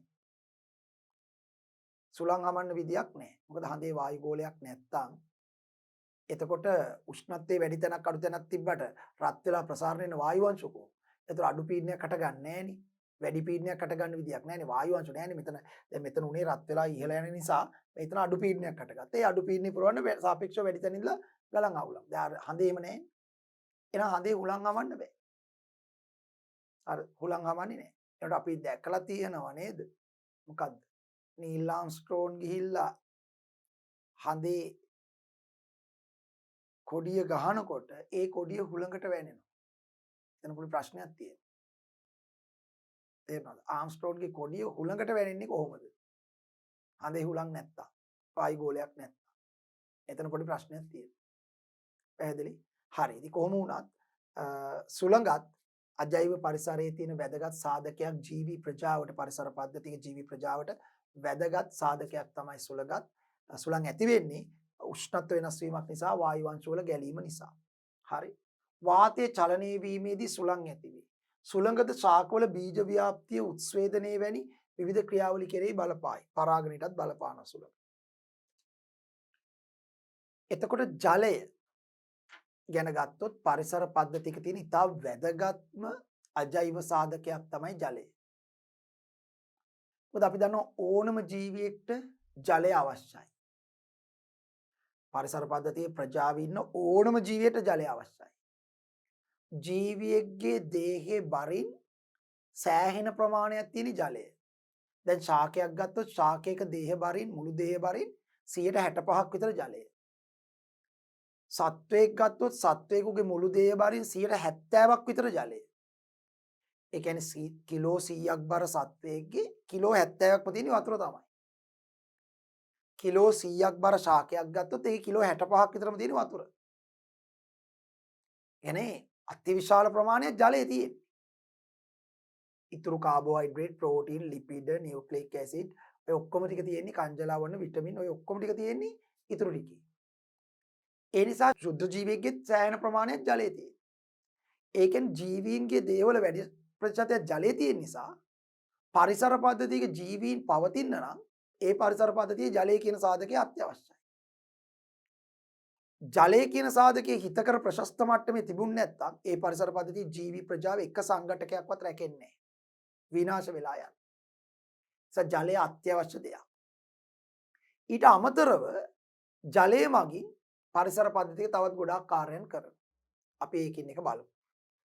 පෘථුවිය මත වෙසෙන සෑම ජීවියෙකුටම තම ජීවේ පවත්වා ගැනීමට ජලය අත්‍යවශ්‍ය වේ. ශාකයක ජීවී බරින් 65% පමණ ජලය වේ. සතුන්ගේ ජීවී බරින් 75% පමණ ජලය වේ. ජීවීන්ට ජලයෙන් ඇති ප්‍රයෝජන පහත පරිදි දැක්විය හැකියි. ඉතින් ජීවිත ජලයෙන් තියෙන ප්‍රයෝජන ගොඩාක් ප්‍රයෝජනවත් වෙනවා. පළවෙනි එක ශාක තමන්ට අවශ්‍ය පෝෂක ලබා ගන්නේ ජලය හරහායි. ඔව්. ශාකයක් පසෙන් පෝෂක උරාගන්නේ ජලය හරහා. ඒ නිසා තමයි ඕනම ගහකට පොහොර දැම්මට පස්සේ ඊළඟට අනිවාර්යෙන් වතුර දාන්නේ. කියන්නේ ගහකට නෙමෙයි අතන පොහොර දාන්නේ ගහ වටේ පසටනේ. පසට පොහොර දැම්මම පොහොර වලින් කරන්නේ පෝෂක දෙන එකනේ. හැබැයි පොහොර ටික විතරක් දාලා නිකන් ඉන්නේ. පොහොර දැම්මට පස්සේ අනිවාර්යෙන් වතුර දානවා පසට. ඇයි? පසේ තියෙන ජලයේ දිය වෙලා තමයි අර පොහොර වල තියෙන පෝෂක මුල් වලින් උරා ගන්න. හරි. ගහ වටේට පොහොර දාලා ඊළඟට ජලය දාන්න ඕනේ. එතකොට මොකද කරන්නේ? ඒ දාපු පොහොර ටිකේ තියෙන පෝෂක අර දාපු ජලයේ දිය වෙනවා. දිය වෙලා ද්‍රාවණයක් හැටියට පසර ගියාම තමයි ඒ ද්‍රාවණය තමයි මුල් වලින් උරාගන්නේ. එතකොට අපි හිතමුකෝ වැරදිලාවත් අපි පසට පොහොර දාලා ගහ වටේට පොහොර දාලා වතුර දාන්න නැතුව තිබ්බයි කියලා. දැන් අපි වතුර දැම්මෙත් නැහැ අපි තුන් පසෙත් ජලය අඩුයි කියලා. එතකොට අර පොහොර වල තියෙන පෝෂක එකක්වත් ශාකෙට උරන්න බෑ. ඇයි? ඝන අවස්ථාවෙන් උරන්න බෑ මේක. එතකොට අපි වතුර දැම්මෙත් නැහැ, පසේ වතුර ඇත්තෙත් නැහැ. පාංශු ද්‍රාවණයේ ජලය අඩුයි. එතකොට දැන් මොකද වෙන්නේ? අර දාපු පොහොර වල තියෙන පෝෂක ටික ශාකෙට මුල් වලින් උරා ගන්න බෑ. ඇයි? මොකද ඒක දිය වෙච්ච ද්‍රාවණයක් ලෙසයි උරා ගන්න. දිය වෙන්නේ ජලය. එහෙනම් ශාකවලට පොහොර දැම්මට පස්සේ අනිවාර්යෙන් වතුර දාන්නේ එකයි. එතකොට අර පොහොර වල තියෙන පෝෂක අර දාපු ජලයේ දී වෙලා පසේදී පාංශු ද්‍රාවණය හැදිලා. ඒ ද්‍රාවණය තමයි මූලකේශවලේ මුල් හරහා ගහට උරා ගන්න. ඒ කියන්නේ ශාකවලට පෝෂක පසෙන් උරා ගන්නට ජලයේ මාධ්‍යයක් ලෙස ක්‍රියාත්මක වෙනවා. ජලය නැත්තම් කොච්චර පසේ පෝෂක තිබුණත් ශාක වලට උරා ගන්න බෑ. අන්න එහෙනම් ශාක වලට පෝෂක උරා ගැනීම සඳහා ජලය වැදගත් වෙනවා. ඒ වගේම ශාක තුල ද්‍රව්‍ය පරිවාහනය සඳහා ජලය අවශ්‍ය වෙනවා. දැන් මේ උරාගත්තු පෝෂක ටික මුල් වල ඉඳලා කඳ හරහා අතු හරහා පත්‍ර වලට අරන් යන්නේ ජලීය ද්‍රාවණයක් ලෙස. ඒකට අපි කියනවා ජලය සහ කංජලවන ද්‍රාවණයක් ලෙස යන්නේ. අර උරාගත්තු පෝෂක ටික මුල් වලින් උරාගෙන කඳ හරහා අතු හරහා පත්‍ර වලට අරන් යන්නේ බෑ. ප්‍රභා සංශ්ලේෂණයකට මේ පෝෂකත් පාවිච්චි කරනවානේ. එතකොට ඒ ද්‍රාවණීය ලෙස තමයි අරන් යන්නේ. ඝන ද්‍රව්‍ය ලෙස අරන් යන්න බෑ. දියරයක් ලෙස ද්‍රාවණයක් ලෙස තමයි ෆ්ලෝයම නාල දිගේ අරන් යන්නේ. ඒ වගේම තමයි පත්‍ර වල නිපදවන ආහාර. පත්‍ර වල ආහාර නිපදවනවානේ. ඒ ආහාර පත්‍ර වල නිපදුනාට ඒ ආහාර ඕනේ පත්‍ර වලට විතරක් නෙමෙයි. කඳේ සෛල වලට ජීවත් වෙන්න ආහාර ඕනේ. මුලේ සෛල වලට ජීවත් වෙන්න ආහාර ඕනේ. එතකොට අර පත්‍ර වල නිපදෙන ආහාර කඳේ මුලේ සෛල වලට අරගෙන යන්නේ ජලයේ දිය කරලා ජලීය ද්‍රාවණයක් ලෙස. පත්‍ර වල නිපදෙන ආහාර ජලයේ දිය කරලා සුක්‍රෝස් ජලීය ද්‍රාවණයක් ලෙස තමයි ෆ්ලෝයම නාල දිගේ ශාකයේ සෙසු කොටස් කරා පරිවහණය වෙන්නේ. එතකොට ආහාර පරිවහණයටත් ශාකයේ තුල ජලය වැදගත් වෙනවා. කංජලවන ශාකයේ තුල පරිවහණයටත් ජලය වැදගත් වෙනවා. කෙටියෙන් කියනවා නම් ශාකයක් තුල ද්‍රව්‍ය පරිවහණය වෙන්නේ ආධාර ද්‍රව්‍ය ජලයේ දිය වෙලා ජලීය ද්‍රාවණ ලෙස. ශාකයක් තුල ද්‍රව්‍ය පරිවහණයට ජලය දායක වෙනවා. එහෙමනම් ශාක තුල ද්‍රව්‍ය පරිවහණය සඳහා ජලය අවශ්‍ය වෙයි. භෞමික ශාක පාංචු ජලයෙන් තම දේහයට ජලය ලබා ගන්න අතර ඕකිඩ් වැනි අපිශාක එහි ඇති වායෝ මුල් මගින් වායුගෝලයේ ඇති ජල වාෂ්ප අවශෝෂණය කිරීමට හැඩ ගැසී ඇත. ඔව්. සාමාන්‍යයෙන් භෞමික ශාක කියන්නේ ගොඩබිම් වැටෙන ශාක පසෙන් ජලය උරා ගන්නව Tamanට අවශ්‍ය. හැබැයි ඕකිඩ් වගේ අපිශාක ඒ කියන්නේ එක්කෝ ගහක් උඩ වැඩෙන්නේ වෙනත් ගහක් උඩ ධාරක ශාකයක් මත එහෙම නැත්නම් තාප්පයක් විත්තියක වගේ එකක වර්ධනය වෙන ශාක. එතකොට ඒගොල්ලෝ පසත් එක්ක සම්බන්ධයක් නැති නිසා ඒගොල්ලෝ ජලය උරා ගන්න ඒ අපිශාක වලින් වර්ධනය වෙනවා. දැන් මෙහෙම අපිශාකයේ තියෙනවා නම්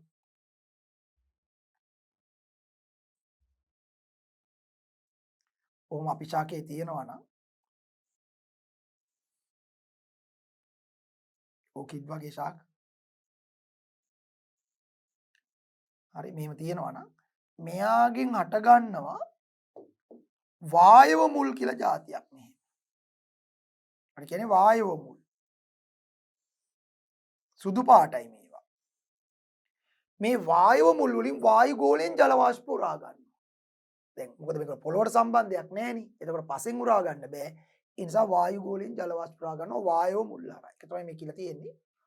භෞමික ශාක පාංචු ජලයෙන් තම දෙයට ජලය ලබා ගන්න අතර ඕකිඩ් වැනි අපිශාක එහි ඇති වායෝ මුල් මගින් වායුගෝලයේ ඇති ජල වාෂ්ප අවශෝෂණය කිරීමට හැඩ ගැසී ඇත.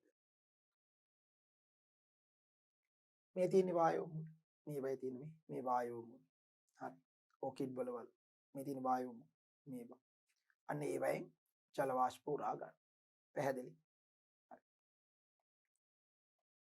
මෙතනක් තියෙනවා මේ සුදු පාට මේ. අතර මේවට වඩා මේවා. මේ සුදු පාට මේ පොඩි ඒවා. ඒවා තමයි අතරම වායෝ මුල් මේ තියෙන්නේ. ඒවා සුදු පාට මුල් ඒවයින් කරන්නේ මේ ගහ ආධාරකයට සම්බන්ධ කරන එක නෙවෙයි වායුගෝලයෙන් ජල වාෂ්ප පුරා ගන්න එක මේ සුදු පාට මුල්. හරි. ඒකට කියන්නේ වායව මුල්.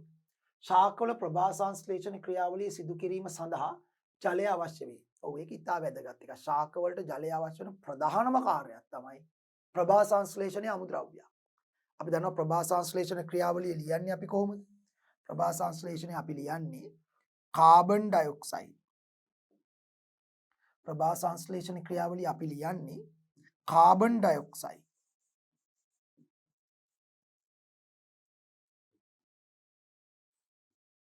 ධන ජලය ඊතලයක් දානවා ඊතලයේ උඩ ලියනවා අපි ආලෝක ශක්තියනේ හිරු එළියේවත් ආලෝක ශක්තිය. ඒක අල්ලගන්න අපිට වැදගත් වෙනවා හරිතප්‍රද කියන කොළ පාට වර්ණකේ. එකෙන් හදනවා ප්‍රධාන ආහාරය ග්ලූකෝස්. අතුරු ඵලයේ ලෙස යන ඔක්සිජන්. දැන් මේකනේ අපේ ප්‍රභා සංශ්ලේෂණය. ඒතර ප්‍රභා සංශ්ලේෂණයට අවශ්‍ය සාධක හතරයි. කාබන් ඩයොක්සයිඩ්, ජලය, ආලෝකය, හරිතප්‍රද. එතනින් ජලය. ප්‍රධාන අමුද්‍රව්‍ය දෙක මේ දෙක. සාධක හතරයි. මේකයි. අමුද්‍රව්‍ය දෙක මේ දෙක. මේක ශක්ති ප්‍රභවය, මේක හරිතප්‍රද කියන්නේ ශක්තිය අල්ලගන්න වර්ණකේ. මේ දෙක තමයි අමුද්‍රව්‍ය දෙක. එකකින් එකක් කාබන් ඩයොක්සයිඩ් ඒක වායුගෝලයෙන් ගන්නවා. ඒතර වායුගෝලයත් එක්ක අන්තර්ක්‍රියාවක් ශාකයට කරන්න වෙනවා මේක ලබා ගන්න. ජලය ඒක පසෙන් ගන්න. පසත් එක්ක අන්තර්ක්‍රියාවක් කරන්න වෙනවා මේක ගන්න සාමාන්‍ය එහෙම නැත්නම් වායුගෝලයෙන් ජල වාෂ්ප. ඒ කියන්නේ ශාකවල ප්‍රභා සංශ්ලේෂණයේ ප්‍රධාන අමුද්‍රව්‍ය දෙකෙන් එකක් තමයි ජලය. නිසා ජලය ශාක වලට අත්‍යවශ්‍යයි.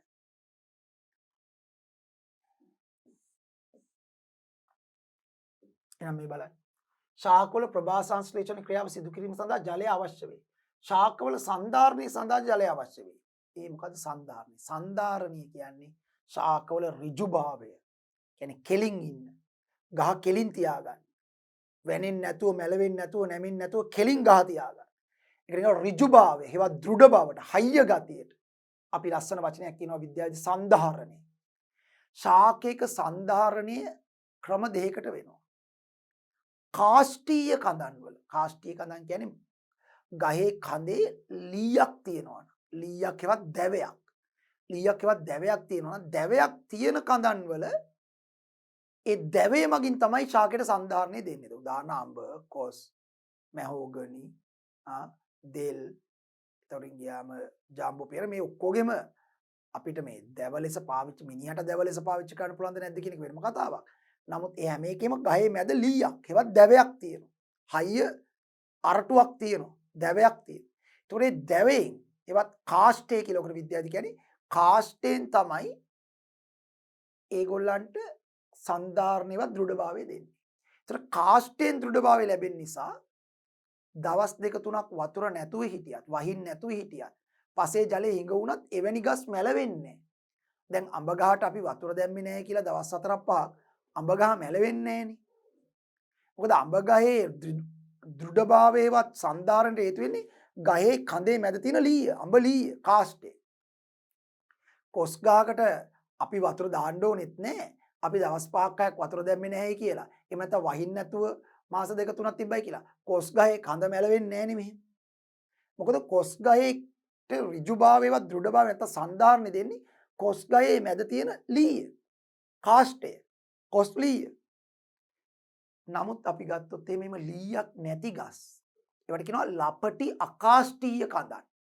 ලපටි අකාෂ්ඨීයකේ කාෂ්ඨයක් නැහැ, දැවයක් ලීයක් නැති කඳන්. උදාහරණ කූඩලු, කුප්පමේනියා, හබරල මේ වගේ ශාක. හරි? මේවයි කඳේ මැද ලීයක් නැහැනේ. හයිය දැවයක් නැහැනේ කූඩලු ගහේ කඳේ. හබරල ගහේ, කුප්පමේනියා ගහේ නේද? ඒවයි මේ කඳේ මැද ලීයක් නැහැ. ඒගොල්ලන්ගේ දෘಢභාවය ඒගොල්ලන්ට අපි වතුර දැම්මේ නැත්තම් දවස් 3-4 පෝච්චි කීටවල තියෙන පොඩි පැලයකට මැලවෙනවා ගහ. අර වගේ ඉන්න බෑනේ. මැලවෙනවා. පෝච්චි කීටව ශාක වලට වතුර දැම්මේ නැත්තම් මැලවෙනවා. දවස් 3-4ක් වතුර නොදැම්මුනොත් මැලවෙනවා ගහ. ඇයි ඒ? ඒගොල්ලන්ගේ අර දෘಢභාවයේවත් සන්ධාරණයේ තියෙන ලීයෙන් නෙමෙයි. ඒගොල්ලන්ට ලීයක් නැහැ. කොහොමද එන්නේ? ජලයෙන් එන්නේ. වතුර දැම්මම මුල් වලින් ජලය උරාගෙන කඳට යවනකොට කඳේ සෛල වතුර උරාගෙන පිම්බෙනවා. ඒකට කියනවා ශුණතාවය. මුල් වලට ඒ කියන්නේ පෝච්චියක නම් පෝච්චියට එහෙම නැත්නම් පසට නම් පසට වතුර දැම්මම මුල් වලින් වතුර උරාගෙන කඳට දුන්නම කඳේ සෛල වතුර උරාගෙන පිම්බෙනවා, ලොකු වෙනවා. ලොකු වෙනකොට සෛල එකිනෙක තෙරපෙනවා. ඒ තෙරපීම ලොකු වීමට තමයි කියන්නේ ශුණතාවය. ශුණ වෙලා තෙරපෙනවා. ඒකට හට ගන්න ශුණතා පීඩනයක්. තෙරපීම නිසා පීඩන කර. සෛල ලොකු වෙනකොට ඒකට කියනවා වතුර උරාගෙන ලොකු වෙනකට කියනවා ශුණතාවය. ශුණතාවය නිසා සෛල එකිනෙක තෙරපීමට කියනවා ශුණතා පීඩනය. ඒ ශුණතා පීඩනයේ සෛල තෙරපෙනකොට තෙරපීම නිසා තද ගතියක් එනවා. අන්නේ තද ගතියෙන් දෘಢභාවයවත් සන්ධාරණය එනවා. ශාක වලට වතුර තියෙනකොට. එවැනි ලපටි අකාෂ්ඨීය කඳන් වල. ඒතර ජලයෙන් තමයි ඕක ඇති කරන්නේ සන්ධාරණ. අපි තුන් වතුර දැම්මේ නැහැ කියලා පෝච්චියට. නැත්නම් පසේ නම් පසට වතුර දැම්මේ නැහැ. දැන් මොකද වෙන්නේ? මුල් වලින් උරා ගන්න ජල ප්‍රමාණය අඩු වෙනවා එතකොට. වතුර නැති නිසා මුල් වලින් උරා ගන්න ජල ප්‍රමාණය අඩු වෙනවා. ඒතර කඳේ සෛල වලට හරියට ජලය ලැබෙන්නේ නැහැ. නිසා කඳේ සෛල හරියට පිම්බෙන්නේ නැහැ. ඒවා හැකිලෙනවා. ජලය ඉවත් වෙලා හැකිලෙනවා. හැකිලෙනකොට අර විෂූණ වෙනවා කියලා අපි කියන්නේ. ඒතර අර එකිනෙක අතර තිබිච්ච තද ගතියේවත් ශුණතාවේ නැති වෙනවා. ශුණතා පීඩනේ නැති වෙනවා. ශුණතා පීඩනය නැතුව කියන්නේ අර සෛල දැන් තද ගතියක් නැහැ. එකිනෙකා නිකන් ලිහිල් වෙලා. එතකොට තද ගතිය නැහැ, හයිය ගතිය නැහැ. කඳට කෙලින් ඉන්න බෑ. කඳ මැල්පේ. කඳ මැල්පේ. ආයෙ හොඳට වතුර දැම්මොත් මුල් වලින් හොඳට වතුර උරා ගන්නවා. කඳේ සෛල වලට වතුර එනවා.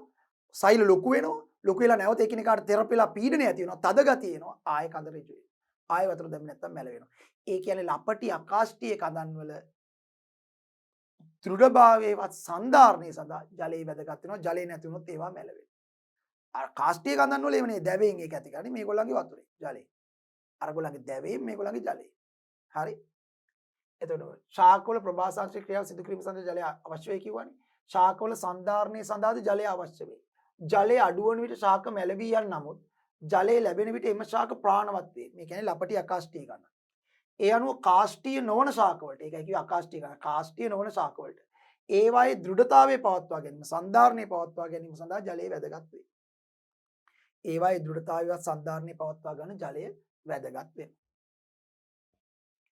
ඇතැම් ජීවීන්ට ජීවත් වීමේ මාධ්‍යයක් ලෙස ජලය වැදගත් වේ. හොඳම උදාහරණ මේ තියෙන්නේ ජලජ ශාකවලට, ජලජ සතුන්ට තමන්ගේ ජීවත් වන මාධ්‍ය. දැන් අපි ජීවත් වෙන භෞමික ශාක සහ සතුන්ගේ මාධ්‍ය වෙන්නේ වාතය.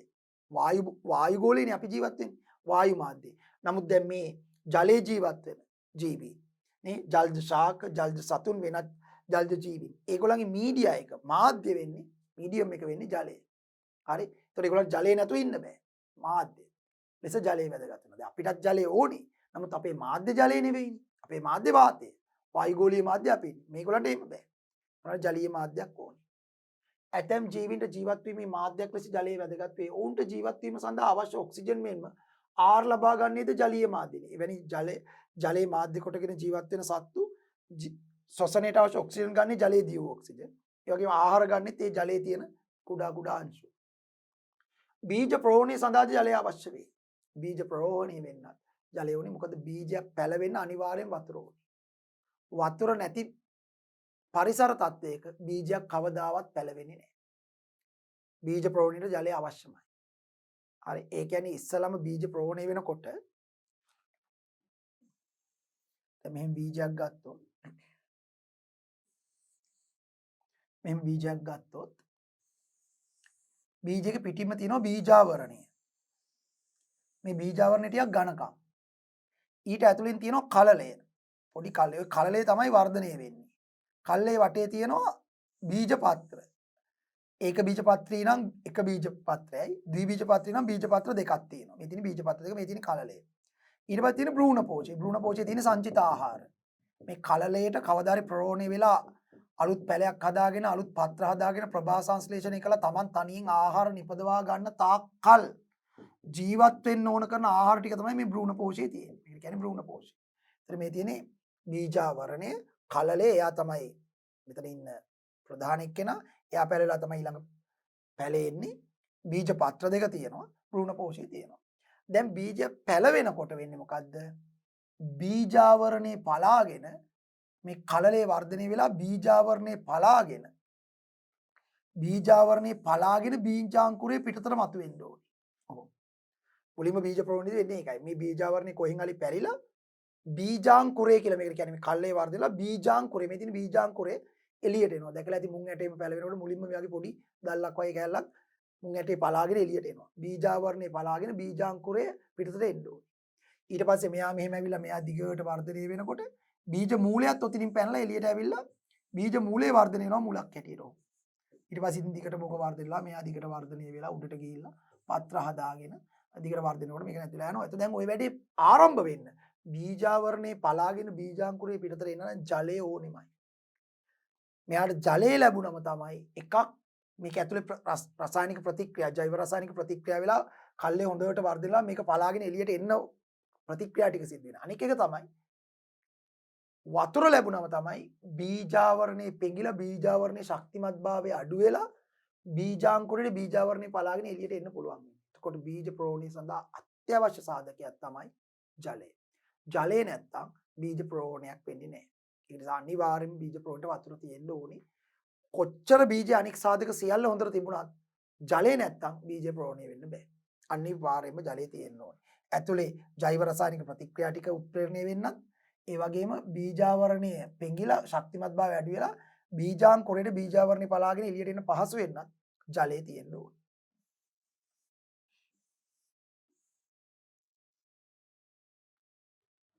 හරි. බීජ ප්‍රෝහණය සඳහාද ජලය අවශ්‍ය වෙයි. එහෙනම් ඔන්න අපි කතා කරුවා ජලයේ තියෙන ප්‍රයෝජන. හරි. ජලය නොමැතිව සත්වයන්ට දින 3කට වඩා ජීවත් විය නොහැකියි. සත්තුන්ගේ පැත්තෙන් ගත්තොත් දවස් 3කට වඩා ඉන්න බෑ වතුර ටිකක් බොන්නේ නැතුව. පරිමිතින් 3ක් 4ක් තමයි ඊට පස්සේ මැරෙනවා. ජීවියට වතුර නැති වුණොත්. ඒ කාලය තුල වතුර අවශ්‍යයි. දේහය තුල ද්‍රව්‍ය පරිවහණයට අපද්‍රව්‍ය බැහැර කිරීමට සියලුම ජෛව ක්‍රියා සඳහා මාධ්‍යයක් ලෙස ජලයේ වැදගත් වේ. සත්වයන්ගේ දේහය තුල ද්‍රව්‍ය අපේ දේහයේ ද්‍රව්‍ය පරිවහන මාධ්‍ය රුධිරය. රුධිරයේ වැඩි හරියක් තියෙන ජලය. ඊළඟට අපද්‍රව්‍ය බැහැර කිරීමට අපේ බහිස්ත්‍රාවී ද්‍රව්‍ය බැහැර කිරීමේ ප්‍රධාන ක්‍රම තුනකි. එකක් තමයි ප්‍රශ්වාස වාතය ලෙස එතනත් සෑහෙන ජල වාෂ්ප යනවා. ප්‍රශ්වාස වාතයේ සෑහෙන ජල වාෂ්ප තියෙනවා. ප්‍රශ්වාස වාතයේ කණ්ණාඩියකට අල්ලලා මෙහෙම ප්‍රශ්වාස කෙරුවොත් එimhe කණ්ණාඩිය මතු පිට කුඩා කුඩා ජල බිඳු තැන්පත් වෙනවා. ඒක ප්‍රශ්වාස වාතයේ ජලය තියෙනවා. ඊට අමතරව අපි ප්‍රධාන වශයෙන්ම බහිස්ත්‍රාවී ද්‍රව්‍ය බැහැර කරන්නේ දහඩියෙන් සහ මුත්‍ර ලෙස. මුත්‍රවල 96ක් තියෙන ජලය. දහඩියේ 99ක් තියෙන ජලය. මුත්‍රවල 96ක් තියෙන ජලය. දහඩියේ 99ක් තියෙන ජලය. ඒ කියන්නේ බහිස්ත්‍රාවී ද්‍රව්‍ය ජලයේ දිය කළා තමයි ඇඟෙන් බැහැර කරන්නේ. ඒතකොට ඇඟේ ජලය නැත්තම් බහිස්ත්‍රාවී ද්‍රව්‍ය බැහැර කරන්න බැරි වෙනවා. ඒ නිසා බහිස්ත්‍රාවී ද්‍රව්‍ය බැහැර කිරීමේ මාධ්‍යයක් ලෙස ජලය වැදගත් වෙනවා. සියලුම ජෛව ක්‍රියා සඳහා මාධ්‍යයක් ලෙස ජලය වැදගත්. ඇඟ ඇතුලේ සිදුවන සියලුම සෛල ඇතුලේ සිදුවන සියලුම ජෛව රසායනික ප්‍රතික්‍රියා සිද්ධ වෙන්නේ ජලීය මාධ්‍යක. ඒ නිසා ජලය නැත්තම් සත්වයකට දින 3කට වඩා ජීවත් වෙන්න බෑ. ඒ කියන්නේ ඒකයි මේ ද්‍රව්‍ය පරිවාහණය වෙන්න බැරි වෙනවා. බහිස්ත්‍රාවී ද්‍රව්‍ය බැහැර කරගන්න බැරි වෙනවා. ඒ වගේම ජෛව රසායනික ප්‍රතික්‍රියා වෙන්න බැරි වෙනවා. මේ යනවා අනිවාර්යෙන් සත්වයා. ජලය අත්‍යවශ්‍යයි. ඒතකොට ජලය කියන්නේ අජෛව සංඝටකයක්. හැබැයි ඒක ජීව සංඝටකයේ පැවැත්මට අත්‍යවශ්‍යයි. වමනයේ සහ පාචනයේ වැනි රෝගී අවස්ථාවලදී ශරීරයෙන් ජලය අධිකව ඉවත් වීමෙන් විජලනයට පත්ව රෝගීන් මිය හැකියි.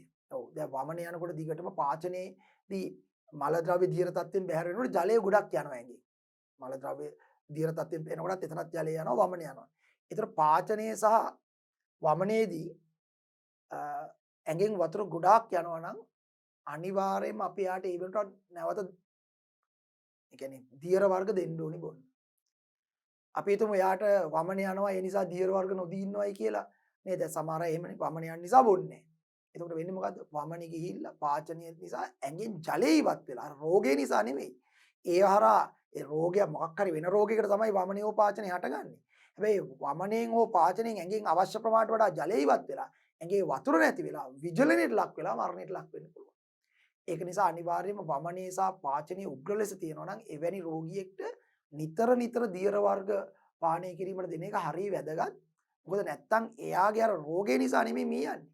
වමනේ සහ පාචනයේ අධික ලෙස සිදුවීම නිසා ඇඟේ වතුර අඩු වීම නිසා විජලන තත්ත්වයටපත් වෙලා මේ යන්න පුළුවන්. ඒක නිසා අනිවාර්යයෙන්ම එවැනි අවස්ථාවක ජලය දෙන එක ඉතා වැදගත්.